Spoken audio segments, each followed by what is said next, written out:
I would like to start by putting ourselves in the shoes of an immigrant leaving Italy just before the First World War, pondering where to go, where to settle in search of a new life.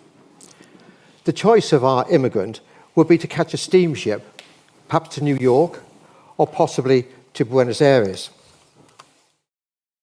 The Gresham College lecture that you're listening to right now is giving you knowledge and insight from one of the world's leading academic experts.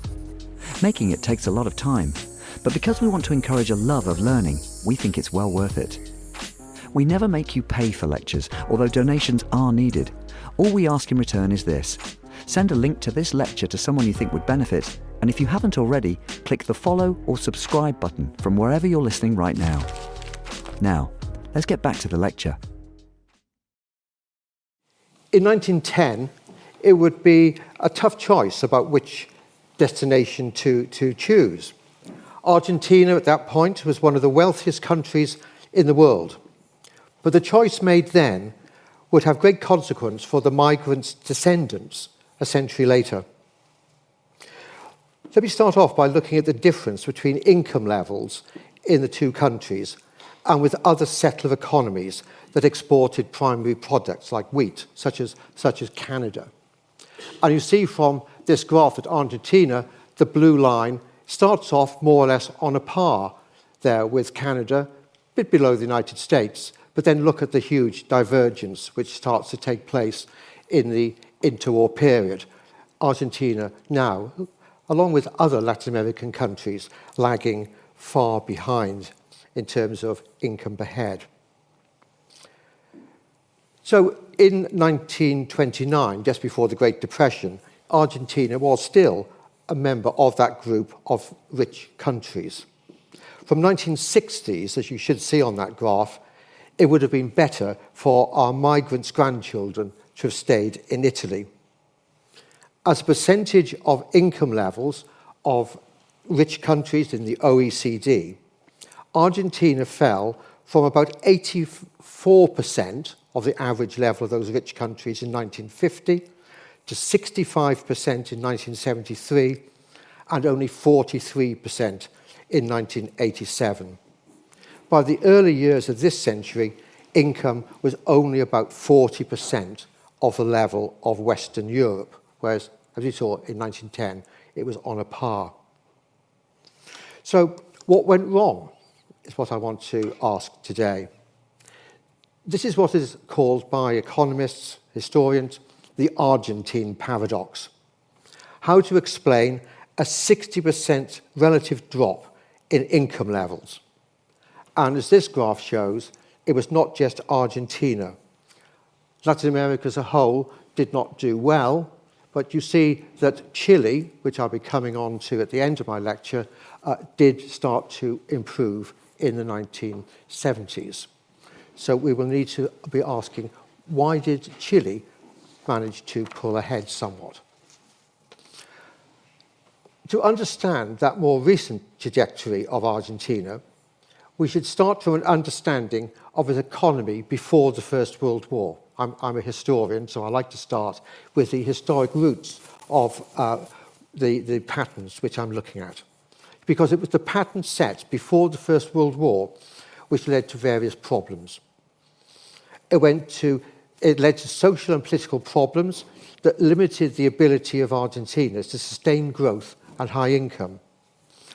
And it led to a strategy of economic nationalism, particularly under Perón, which was based upon import substituting industrialization, an attempt to develop local industries that would replace imports of manufacturers from Europe and from the United States to go for self-sufficiency.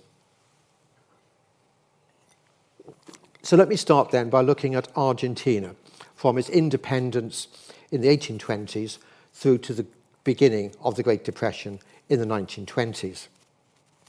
So Argentina secured independence from Spain in 1810, but that was followed by a long period of turmoil and warfare. The old Spanish viceroyalty broke up into different states. They had competing claims for land in the area. And that was linked with expansion from Buenos Aires the area around Buenos Aires, into the Pampas and into Patagonia. So this rather fanciful image is showing the War of the Desert of 1833 to 4, the attempt to drive out the indigenous people, and the conquest of the desert of the 1870s and 1880s.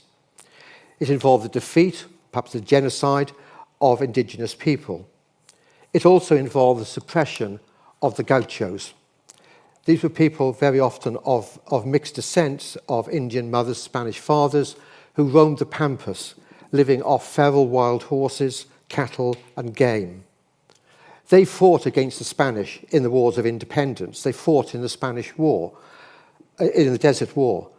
But as the cattle ranchers started to settle and to put barbed wire around the pampas, they were seen now as being wild and uncivilized, and had to be forced to work on the ranches to become settled peons.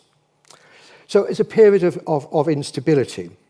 And a more settled political system emerged with the election of Julio Roca as president in 1880, and he remained a dominant figure for the next 20 or 30 years. He had been a leading general in the conquest of the desert, and he and the other so-called men of 1880 continued to be powerful, and the party that he led and founded continued to dominate right up to 1916, the Partido Autonomista Nacionalista.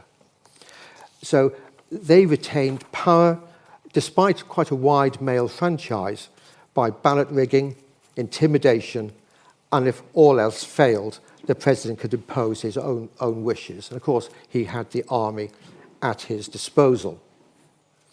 So what we have here is a political system which is based upon an oligarchic autocracy. It's unlike other settler societies, such as Canada and Australia. They're growing the same sort of crops to the same markets, but they were not militarized in the same way. They didn't have civil war, didn't have conflicts with the neighbors. They also committed genocide or suppression of indigenous people, but not through the same sort of military process that I outlined there. Two Australian historians stress that there was a big contrast between what they call the stable, flexible government of Australia and the bad government of Argentina. And they see that going back to this period of the late 19th century as the key to the different trajectory which we still see today. The government of Argentina encouraged European migrants to replace what were viewed as those uncivilized wild gauchos. That migration into Argentina started on a large scale in the 1870s, attracted by higher wages than in Europe. By 1914, 40% of the population of Argentina was foreign-born, and many of them were Italian, who were distinct from the older Spanish migrants. Many of the Italians were urbanized, and many of them, this is an important point as I proceed in the lecture, they had sympathies with socialism and anarchism. Unlike Canada and Australia, where most of the migrants were predominantly from the UK, you have this more, if you like, mixed ethnic background. Now, some historians say that that is, again, a crucial difference. I'm a little bit wary about these sort of, if you like, ethnic explanations.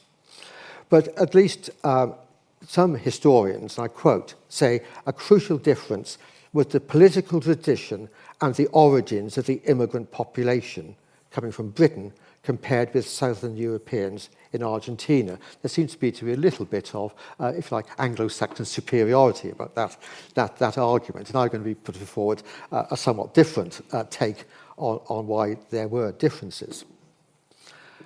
One of the major differences, in fact, was the heavy reliance upon foreign capital, above all from Britain, to build railways, to open up the pampas, to build ports and meat packing stations and cold stores, and to provide utilities such as the gas and tramways here in Buenos Aires, which became a major world city with this branch of Harrods there and the fine sort of Parisian-style boulevards. A Grand Opera House, which was on a par with Milan, La Scala, and so on. So there's massive foreign investment from Britain. And the interest on those shares, on those bonds, of course, was being passed back to Britain, and the return being guaranteed by the Argentinian state. The major banks in Argentina were also British-owned, and their role as banks was to service the production of commodities for export. Argentina then was not formally part of the British Empire, but it was part of the informal British Empire. British overseas capital calls for Argentina were really extensive. And you can see there where it was going into railways, going to the government, to the utilities I mentioned, but above all, building railways. And you see that the Argentina was the third most important destination after the United States and Canada, ahead of Australia. So we have this massive amount then of foreign capital going into Argentina. So there's a big difference from other settler economies. In Argentina, heavy reliance upon foreign capital, but a very low level of domestic saving. Domestic savings rate was about 10% lower in Argentina than in Australia and Canada between 1900 and 1929. So low domestic saving, heavy reliance upon capital from outside. Reliance upon capital outside means that is more expensive. The cost of capital were higher. The payment of interest on the capital, the payment of dividends on that foreign capital, took up a very large proportion of the government revenue of Argentina. And also we should note that politics were different between Argentina and Australia in this respect. In the case of Australia, about 2/3 of all the capital went to the government of Australia, the provincial or state governments and the federal government, so that loans were in the hands of representative bodies. So it was democratically controlled. And usually the firms or the utilities were operated by Australians. That was not the case in Argentina, where the ownership was very often outside here in London. So although in Australia in the 1920s to 30s there was resentment at the payment of interest on British loans, it was nothing like the scale that was found in Argentina. So the result of this economic and political system was an alliance between British capital, based here mainly in London, and owners of the large estates, Distancia, to give us an example of one, which flourished in the late 19th and early 20th century on the basis of an export economy based upon wool, beef, and wheat. Well, if you're rich enough and so minded, you can now go and have a wonderful holiday there, living the life of a rancher, having a luxurious outdoor holiday, horseback, playing golf, shooting, whatever you fancy. These estancia emerge in the course of the 19th century. In the early 19th century, cattle and sheep were roaming over large tracts of unfenced land. The ranchers often used slaves until about 1850. There were a large number of sheep which were providing wool to Britain. That's what one of the major crops or commodities was initially. Before the development of refrigeration, cattle were used mainly to supply hides for leather, going to places in London like Bermondsey. And the carcasses of sheep and cattle were boiled down to produce tallow. And there you see the makeup of the exports from Argentina. So in 1854, about a third of the exports were hides, about 8% in wool, and another third or so in tallow, for use in candles, grease, and so on, which is used in industry. And those were still the dominant trades in 1870. But then, from about 1870, with, say, the fencing in of the pampas, the nature of the export market started to change. The export of better quality meat and also wheat. So how did this economy work, this cattle economy, which has started to become so dominant? Well, cattle were bred on the pampas, on pasture which is being improved from its native quality. Those cattle were then sent to the coastal districts to be fattened up on better pasture.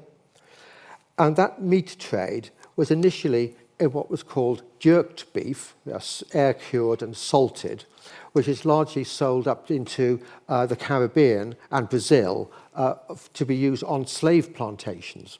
So it is a lower quality meat.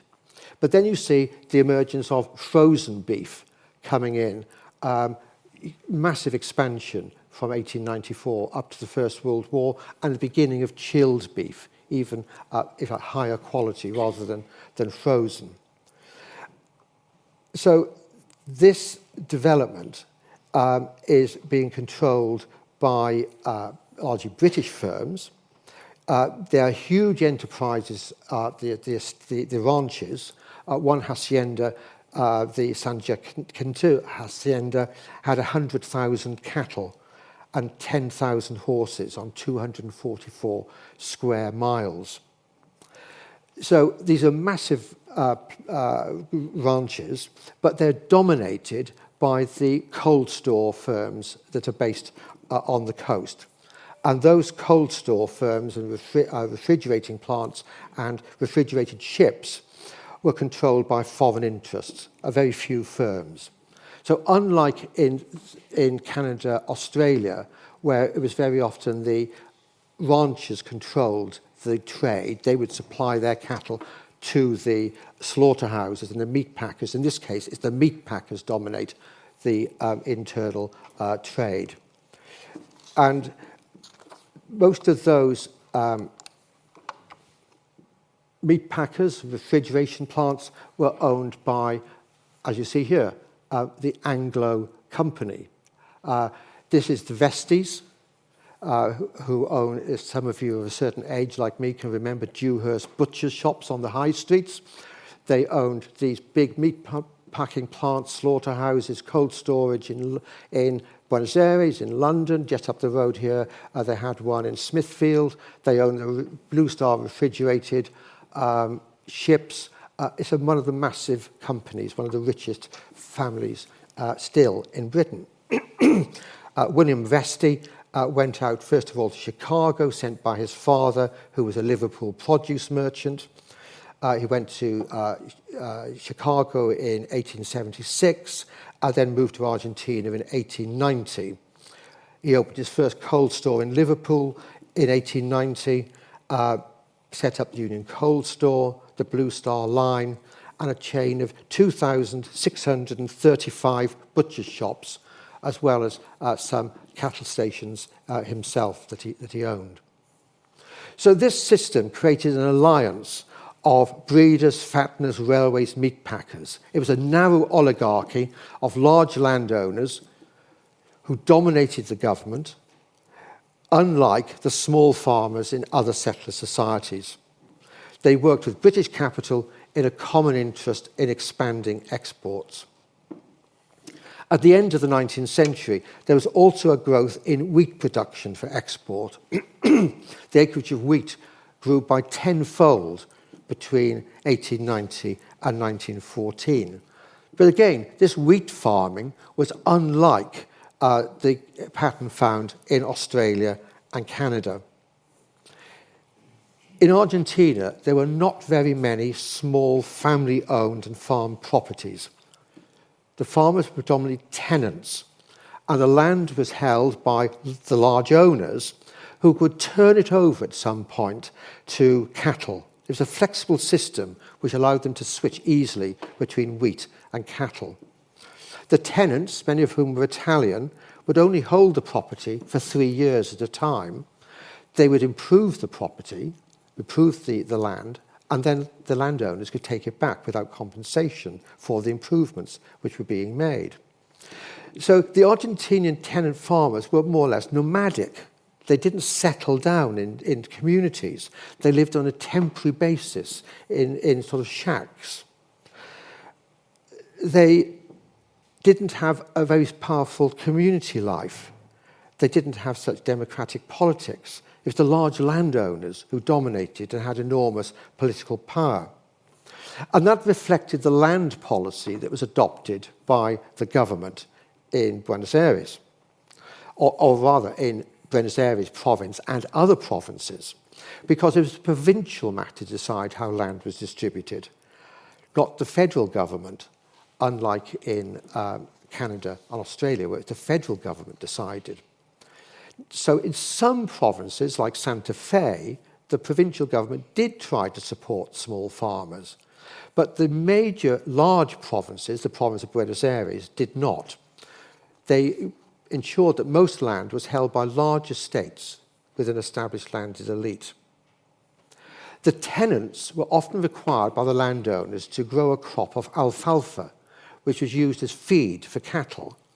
Now, you had the tenancy for 3 years. You would improve the land to grow the crop, but alfalfa will last probably for 15 years. So you can see there was a little bit of an exploitative relationship going on there. So this was a system which was more, if like, exploitative. And the tenants depended upon credit. They were often in debt, and they sold their wheat to a few large merchants who, again, could fix the price to the advantage of the merchants.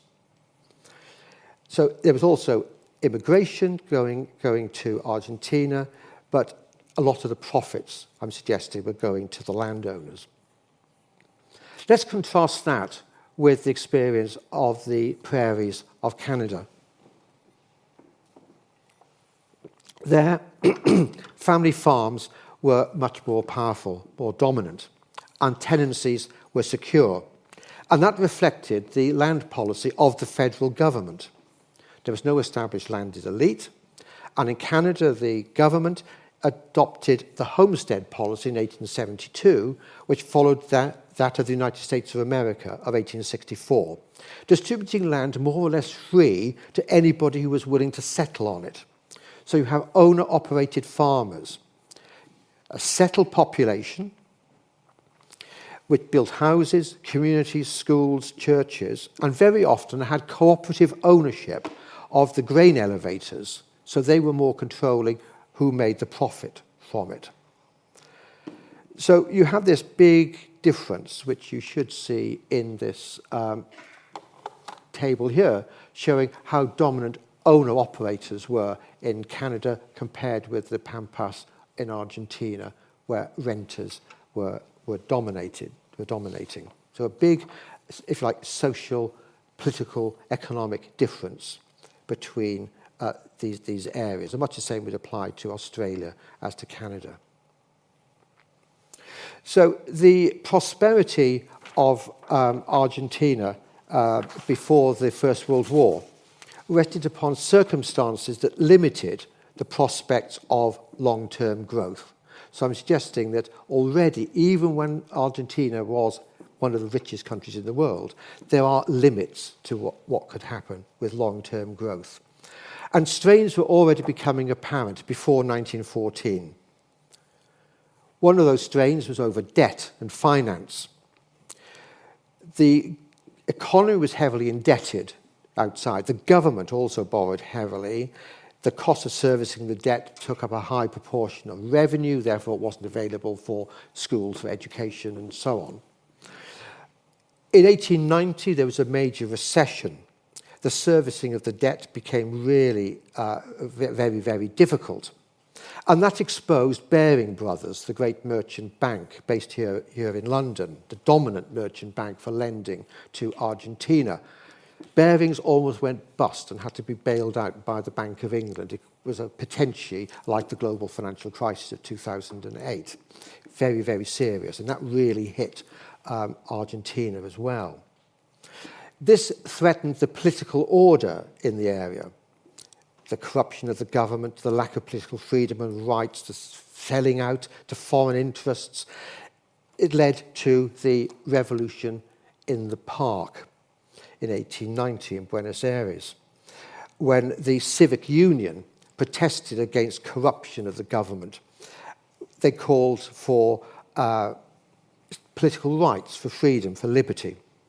The president resigned, but little else changed. The Argentinian landowners were soon restored, and that nationalist party I mentioned of Roca regained control by rigging votes, gerrymandering, and presidential controls. But you also have a threat from the Italian immigrants that I talked about, many of whom were anarchists, socialists, syndicalists. And they were very powerful amongst immigrants in Buenos Aires. So they wished to overturn the state. It's really sort of threat to the political order as it was seen. And there were also grievances by the tenant farmers who went on strike in 1912. So the whole system here is looking very fragile, very strained already. Roca, whom I referred to back in 1880, he returned as president in 1898. He faced strikes by workers, challenges from the anarchists. And in 1891, the civic union made a deal with Roca, but they'd split. And you get now a new radical civic union, which led to further uprisings in 1893 and 1905. You have a new president, a new leader who eventually becomes president, Hippolyta Yrigoyen. He's opposing the oligarchy of this old oligarchy. He's trying to draw together middle-class people, business people, rural workers and settlers, and some cattle ranchers as well, in an attempt to overthrow this old oligarchy. In 1916, he does become president. The dominance of the old party of Roca is ended. But it doesn't lead to a massive change. Although he was elected president, he didn't control the parliamentary system, where the Conservatives could still block reform. And he still hoped to continue the old export-led model of growth based upon the export of wheat, of beef, and so on, with, of course, alliance with British capitalists.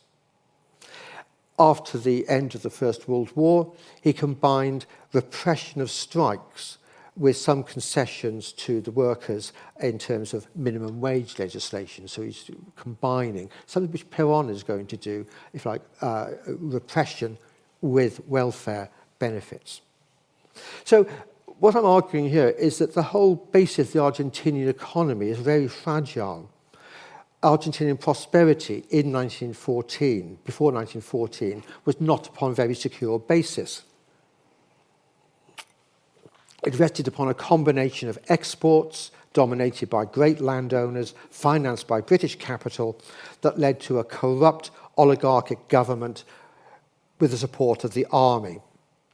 And that this oligarchic control was facing opposition from a variety of interests, from urban workers, small farmers, urban middle class, who thought that national interests had been abandoned and sold out to British capital. So this system was facing very serious challenge between the wars. And I now turn then to what happens with the Great Depression, which strikes in 1929.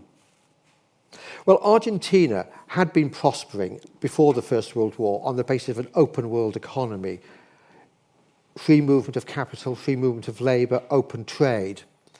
It could not work after the war when these conditions changed. Various things happened. If you have, like you have a process of deglobalization, which had a very major impact on Argentina, as indeed it did on Canada and Australia.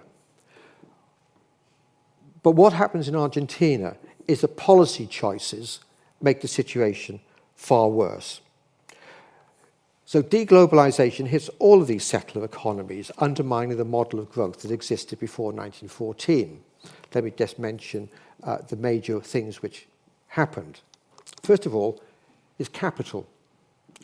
There's a drop in the amount of foreign investment, as you see, in Argentina. So it comes down from 4% of GDP to 1.1% and even lower after that. So you're losing capital from overseas. But as I said earlier on, there's also less domestic saving. And you can see there the domestic saving rate within Argentina is much lower than it is in Australia and Canada. So what we have here is a lack of investment. Argentinian capital stock have been growing by about 5% a year between 1900 and 1913. But it then fell to only 2.2% between 1913 and 1929. A very remarkable drop in investment. And that contributes to the relative decline of Argentina. Less capital per worker, lower productivity than in Australia and Canada. So that's one major change. That relies upon foreign capital and low level of domestic saving. And there's also a big change in trade. There was the end of the expansion of the frontier, the opening up of more and more areas of the pampas for growing wheat and raising cattle. So that expansion era has come to an end. But also, of course, there's a collapse in world trade more generally. And here we have Argentinian exports and imports, a percentage of GDP. And notice it goes down from about 80% of GDP before the war to about 20%. It's a massive drop in the level of trade. So the worldwide collapse of open trade. European markets are closed off by protective tariffs, a drive to autarky. And Britain decides to opt for imperial preference, buying crops from Canada and Australia, not from Argentina. But there's also a big difference in policy option which goes on, which intensifies that difference. In Canada in the 1920s, the leading Liberal politician needed to have electoral support from farmers, try to encourage the exports, build up the agrarian sector. In Argentina, that was not so much the case, where Irigoyen, I mentioned, is more reliant upon the support of urban voters in Buenos Aires and getting the radical civic union. These differences in state support and in the level of investment means a big difference takes place then in the quality of the produce. Canada pulled ahead both in the quality and the quantity. Canada is investing in better types of grain, it's better facilities, grading of wheat, preserving the quality, better marketing, better elevators which are owned cooperatively. So there's been a big difference in the two areas. And also, Canada favoured encouraging industry which is exporting, which was able to do across the border into the United States of America.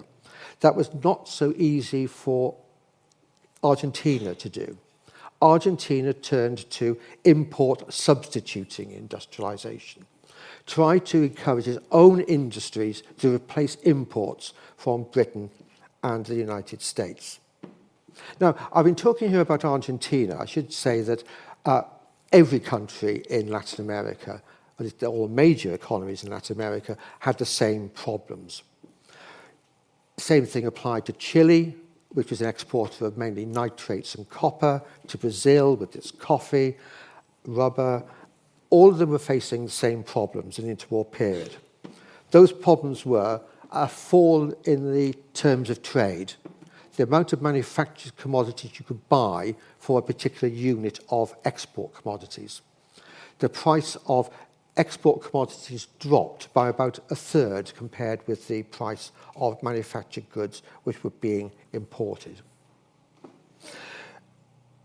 The economies of Latin America were highly dependent upon trade, as I showed from Argentina.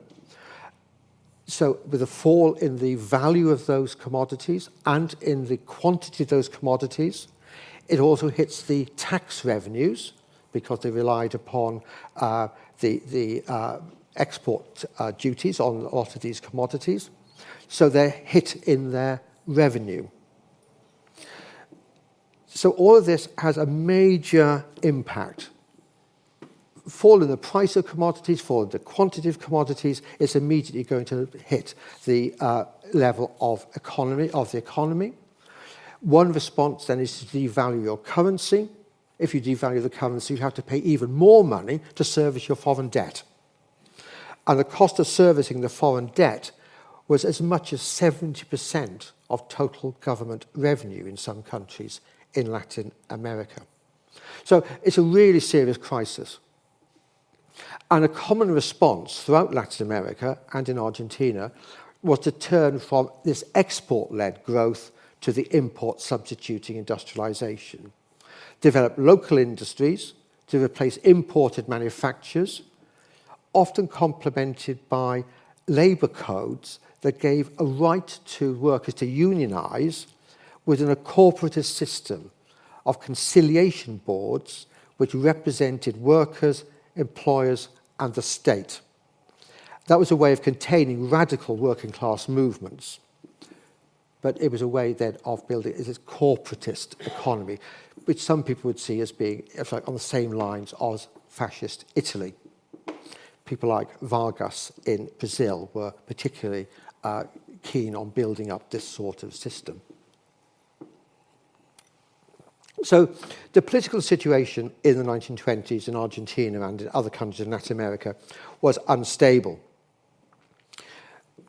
Gresham was forced out of the presidency. The radical civic union I mentioned that he was leading split. The old ruling elite makes a return. But there were continued threats from the anarchists, the emergence of the Liga Republicana based upon Italian fascism. So there's continuation throughout the 1920s of political unrest at this time of economic turmoil. The impact of the Depression then led to an army coup in 1930 that removed the radical civic union from power and repressed the opposition. The leader of that coup in 1930 was part of a far-right nationalist movement that had emerged even before the First World War. It's a far-right group that opposed socialism, but also opposed liberalism.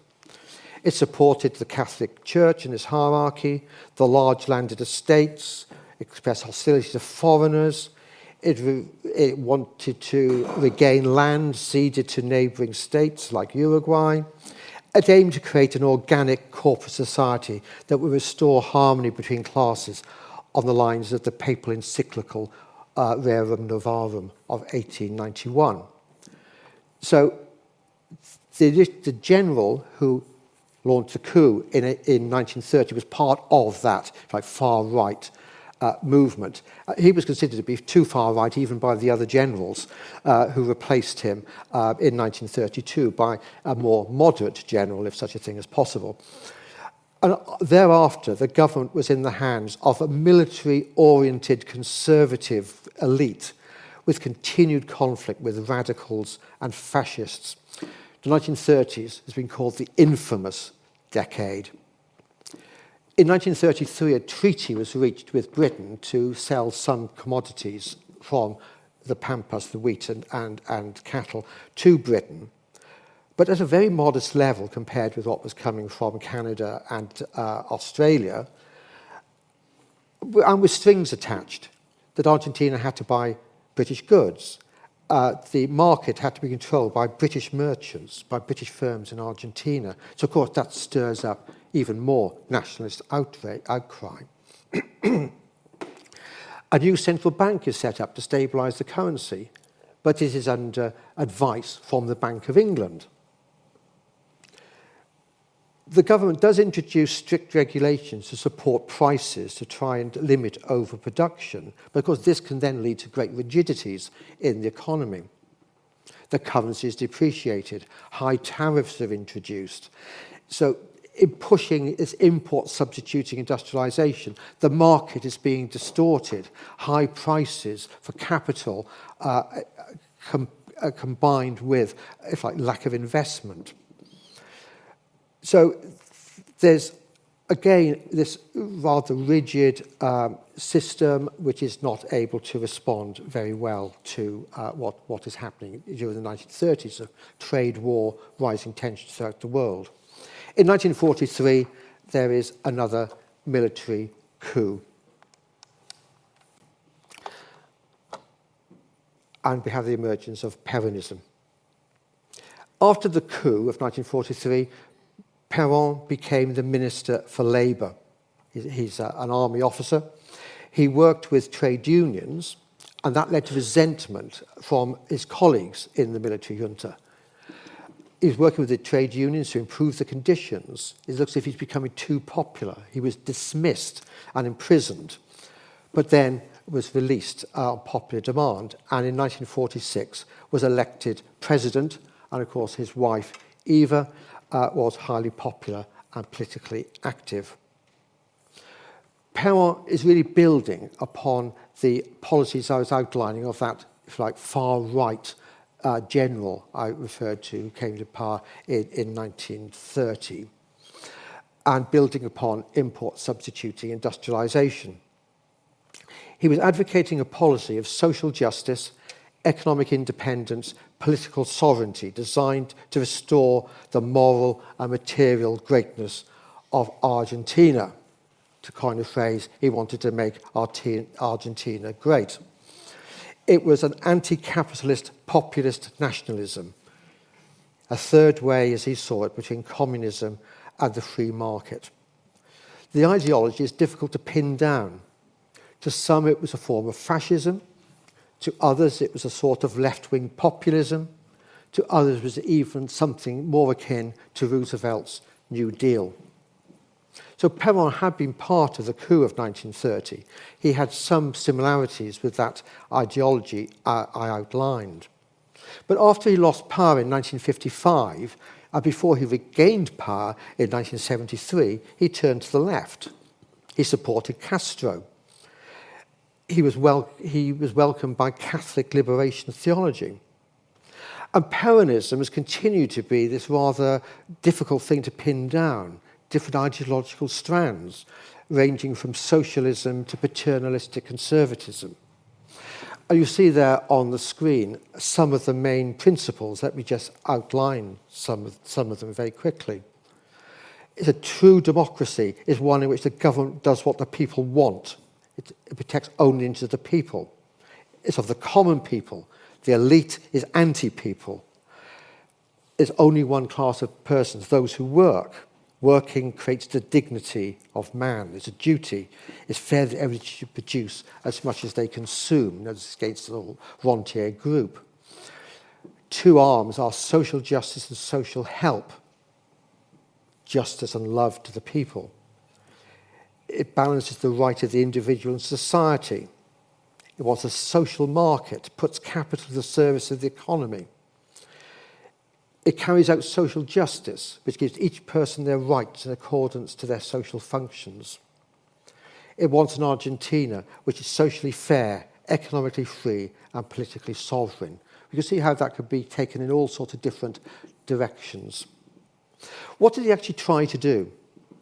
Well, first of all, you have a 5-year plan of 1947 to 51. It aimed to increase pay, achieve full employment, develop industry, improve social welfare, in close association with the trade union movement. So a central feature was redistribution in favour of workers through subsidies, taxation of the rich, fiscal deficits, investing through having an unbalanced budget. How do you do that? Well, you use seigniorage. You print money. Printing money leads to inflation. The average inflation rate from 1944 to today has been about 190% per annum. But companies were not allowed to adjust their financial statements to allow for higher costs. They were being taxed on the increase in the value which is created by the government's inflation. This is what's called an inflation tax. Basically, the government was taxing inflation, which it had itself created. And that, of course, is one of the key differences from Canada and Australia, where you don't have rapid inflation, where you do have a fairer tax system and capital investment. What we're having here is a violation of property rights. Inflation is inflating away people's savings. Perron, although he's working with the trade unions, is also involving industrialists. It's a corporatist society. And he's particularly working with a man called Miguel Miranda, who formed a close relationship with Perron by running the State Industrial Bank and the so-called National Post-War Council. What he was aiming to do was to close the gap between the rich and the poor, freeing Argentina from dependence on exports. What he was doing was taxing the export sector, these ranchers, to finance forced industrialization, but inefficient forced industrialization. Nationalizing the British foreign-owned transport companies, utilities, electricity, ports, you see here on this publicity poster. But, of course, that was a problem about how to pay for it. And how did you pay for it? Well, Miranda's answer was to set up the Institute for the Promotion of Trade. Basically, this institute bought all of the harvest and the cattle from the ranchers at a low price and then tried to sell it on the overseas markets at a large profit. That profit would then be reinvested in state-sponsored industry and economic development.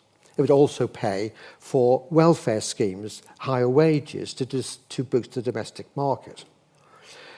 So, obviously, those policies are going to be opposed by the landowners, and there was very justified suspicion that most of the money was actually going into Miranda's own pocket for his own personal advantage. Well, inflation, this very expensive policy of nationalisation and so on, it was soon led the economy to collapse. Foreign reserves, which had been built up during the war, were used to pay for nationalisation and to modernise the armed forces. The balance of payments deteriorated. In order to industrialise, you need to import capital goods to build the new industries, but you don't have the revenue from the exports. Very high level of devaluation of the currency. Workers were hit by falling wages, by austerity. Miranda was dismissed in 1949. A second five-year plan was introduced, which tried to show a little bit more concern for agriculture, but still there was inflation, austerity, need to increase taxes, unrest, opposition, and Perron was overthrown in 1955. A period of social unrest, political unrest, violence follows with disorder between right and left. Perron briefly returned as president in 1973, but died in 1974 when he was succeeded by his wife, not Eva, another wife. So what I want to pick up now is then, what happens to this import substituting industrialisation? Can anything be done to improve the situation? I'm just going to make 2 points here about what then happens to import substituting industrialisation. And that is going to take me across the Andes to Chile in 2 ways. The first is to go across the Andes to Santiago, to a body set up by the United Nations called the Economic Commission of Latin America and the Caribbean, ECLAC, whose head was a man called Raúl Prebisch, an Argentinian economist who had been head of the Central Bank of Argentina until he went into exile under Perron. He supported import substituting industrialisation, but he said the solution was not purely nationalist. The solution, he said, was to change the whole structure of the international economy. He said the big problem was that collapse in the price of agricultural commodities or primary products like copper from Chile compared with manufactured commodities. That the whole world economy was stacked against the primary producing countries. They were getting to technological advance, Workers there got higher wages. They were unionized. They could keep higher wages. Workers in the Latin American countries didn't have such good bargaining power. The countries there didn't have such good bargaining power. What he needed to do was to work through a new body of which he became the head in 1964, UNCTAD, the United Nations Commission on Trade and Development. And the idea here was for international policy to force up the price of primary products against those of manufactured commodities, to rebalance the world economy for distributive justice. Well, you can imagine what the advanced countries of the world in the World Bank, the General Agreement on Trade and Tariff said about that, which was basically, forget it. So you have this, if like, structuralist approach. Prebisch started to change his mind and said that, right, if we're going to have import substituting industrialization and it's going to work, we need to have a common market for the whole of Latin America because individual nations are too small. We need to have a common market for Latin America, which he tried to sell to Kennedy when Kennedy was president in the United States. So there's a beginning of a movement away from this sort of extreme nationalist Peronism. This more what I call a structuralist approach. It doesn't really work because it's difficult to get the advanced countries of the dominating the international institutions to accept that point. There's the modernist office of ECLAC in Santiago, and there's Raúl Prebisch at the meeting at ECLAC putting these views forward. But also in Chile, you have, of course, another person, Pinochet. And I think we need to understand what is happening there. Now, we start off, of course, with Allende winning the election as a socialist until he is overthrown by Pinochet in 1973, whom he perhaps unwisely appointed as being the head of the army. Before the coup, the economy of Chile, like that of Argentina, was in a mess. All imports needed a license. Duties ranged from 0 to 250%. There were 10 exchange rates for the currency. Importers had to make a deposit of 10,000% of the value of imports while they were in transit. Agriculture was hit by the high costs of equipment, of fertilizers, and the exchange rate changing all the time. Manufactured goods had a high level of protection, but the market was too small. They were very inefficient. In 1955, the State Department of the United States introduced the Chile Project, which is to train Chilean economists at the University of Chicago. Notorious, of course, for free market economics. From the late 1950s, within Chile, there's then a war of ideas. The Chicago boys were based at the Catholic University. They favoured free trade, and they argued against the economists at the University of Chile, who favoured Prebisch's view, structuralist view. To the Chicago boys, import substituting industrialisation and structuralism led to inefficiencies. They argued for trade liberalisation. They argued for devaluation of the currency to make goods more competitive. They argued for the abolition of price controls, which were leading to rigidities in the market and inefficiencies. They argued for freeing up interest rates so that they could find their equilibrium and improve economic efficiency. Now, initially, they didn't make much headway. But in 1970, they didn't make much headway when they presented their case to the Conservative presidential candidate, who said, and I quote, "Get these crazy guys out of here and make sure they never come back." Well, they did come back. They came back in opposition to Allende, when army officers commissioned them to write a report. It was so fat, it was called The Brick. It was so big. And this brick argued that they should try to do the policies of opening up. When Allende was overthrown and Pinochet came in, Pinochet himself was a little bit wary because a lot of army officers were nationalist. A lot of industrialists, of course, did not want to lose their protectionism. But after a few years of his government, he did decide to throw his lot in with the Chicago boys against the nationalist officers and against the business people whose wealth rested on protectionism. He was convinced by Milton Friedman, who came on a visit in 1975, and he appointed Sergio Castro as Minister of Economics, the most senior of the Chicago boys. Now, I think that what they were introducing was not, in fact, Milton Friedman's type of outright doctrinaire neoliberalism. It was a more pragmatic neoliberalism. They wanted to combine the market and privatization and competitiveness in exports and foreign investment, but with some sort of belief that the state should have a guiding hand, if not complete planning, then a sort of guiding hand over the process. So it wasn't going to be like the outright free marketeer. It's going to try to reduce extreme poverty by targeted social programs, reform of the pension system, for example.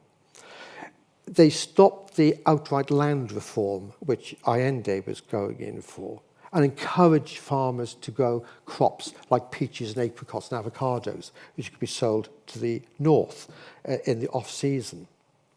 They didn't want to go for complete and utter free trade, but some sort of a compromise between this. So the market has a role combined with decentralized planning.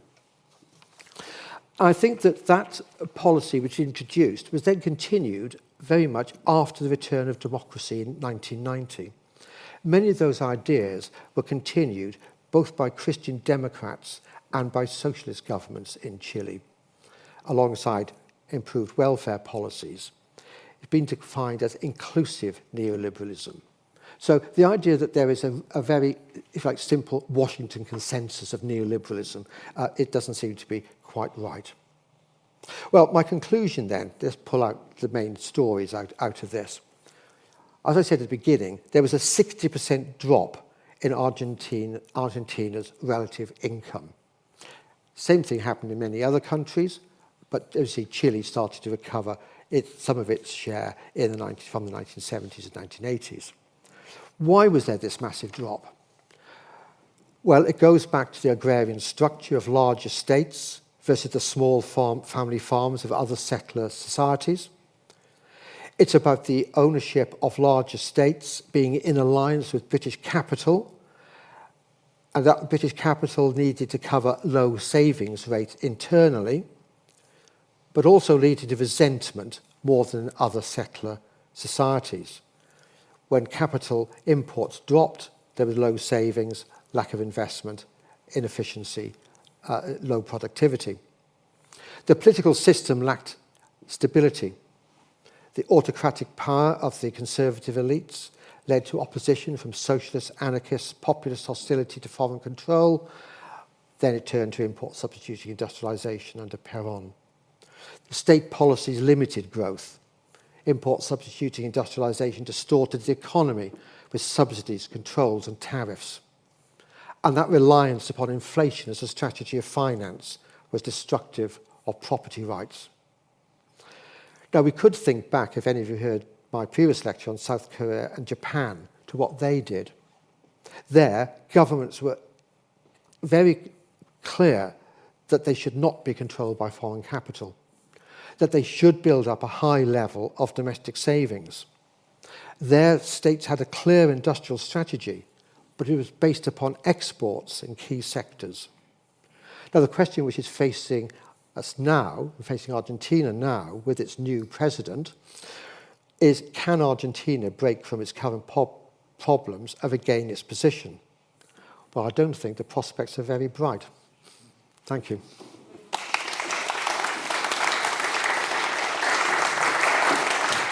Thank you, Professor Daunton. Actually, to continue on that question, someone is actually interested in following the recent IMF intervention. What does the future hold for Argentina's economy?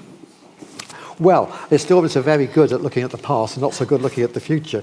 I don't think the prospects look very, very good. I think, in a way, it's a continuation of the story that I've been telling. Rapid inflation, devaluation of currencies, a flight of people away from Argentina. I was very struck this morning in the Guardian newspaper, a story which actually picks up what I was saying at the beginning about did you make the right decision in 1910 to migrate from Italy to Argentina? The story in The Guardian today is that a lot of doctors are leaving, Italian doctors, heritage doctors, are leaving Buenos Aires to go and work in Sicily because of the mess that the economy is in there. I was just hinting there at the end about the new president in Argentina. Does he have the solution to what's going on there? Well, Milei is, I'm not sure exactly how to categorize him. One categorization is that he's a libertarian economist, far right. Take control of everything. He's even been described as an anarcho-capitalist.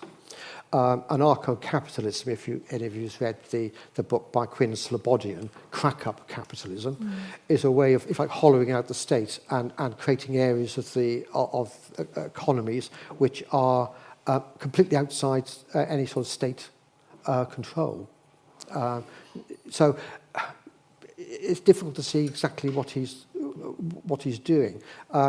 The situation in Chile is also very interesting. I referred to the pension reform in Chile, which in many ways it was a precursor of the sort of pension reform that we've had with self-employed pensions and that sort of thing.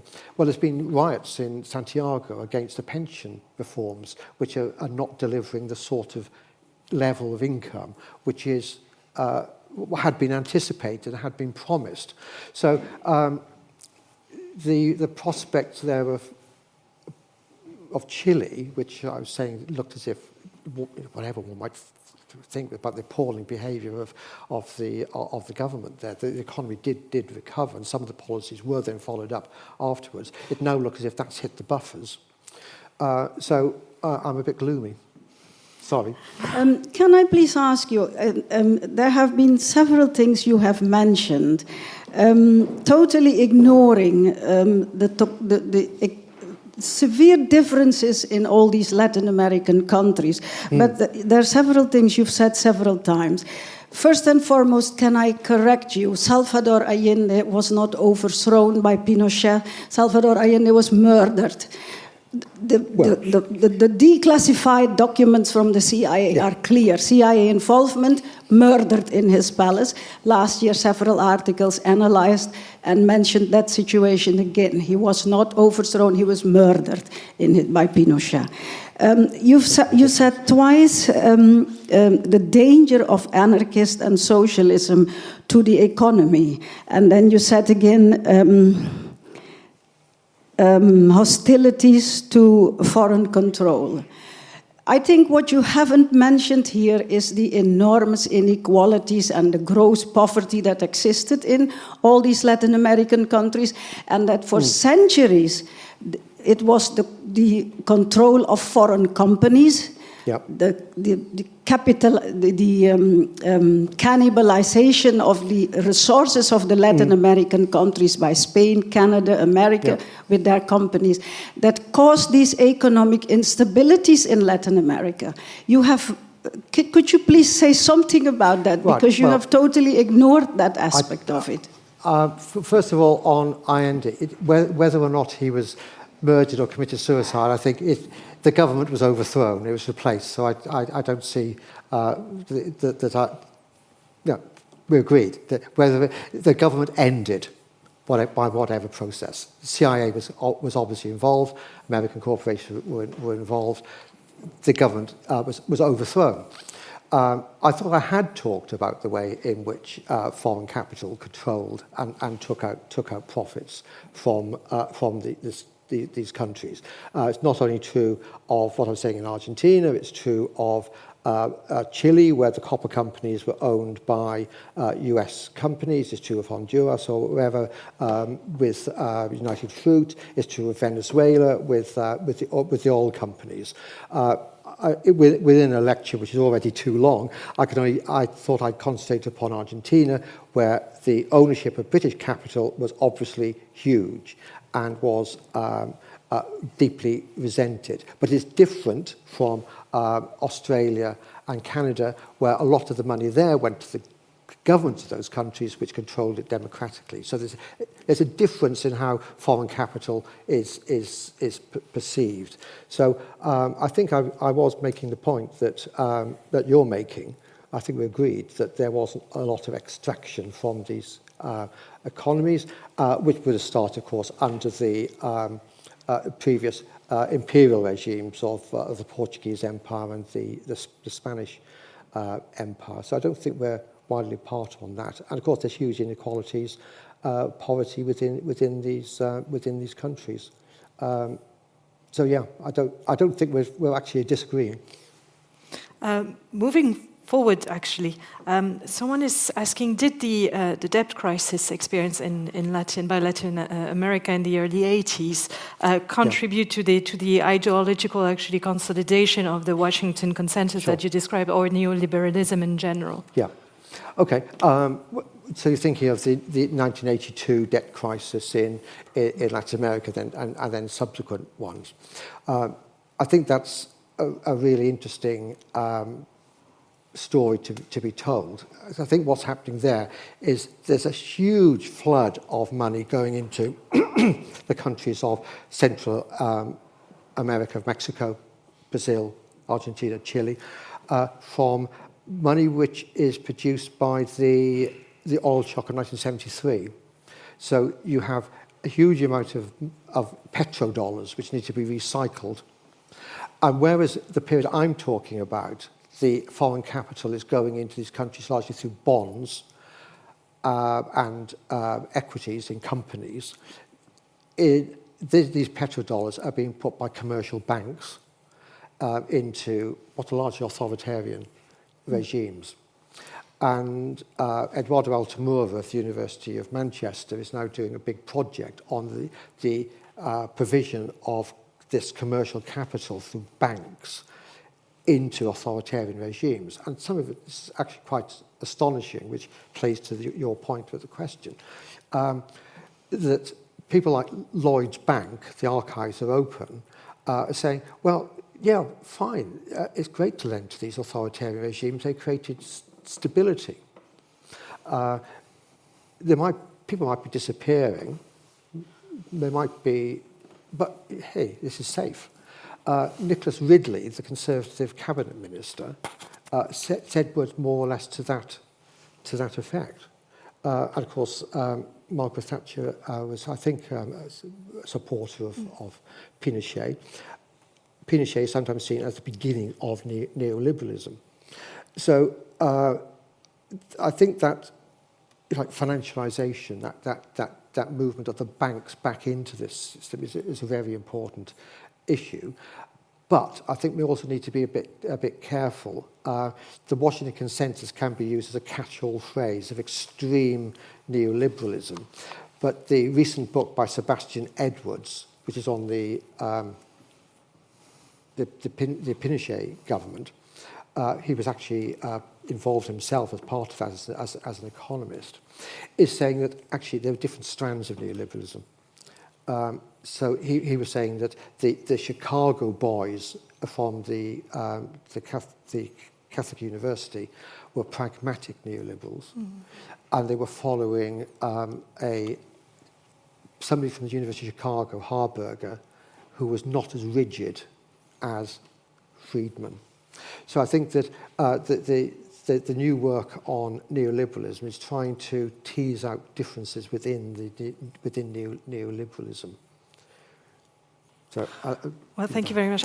I'm afraid we're running out of time. We're already more than 10 minutes past, I'm afraid. But I believe this conversation about the role of the state actually is going to continue next year. Professor Daunton is coming back in the autumn, and he will talk about cities, collective action versus private markets in a series of 3 rather exacting lectures. Well, please join me in thanking again Professor Martin Daunton.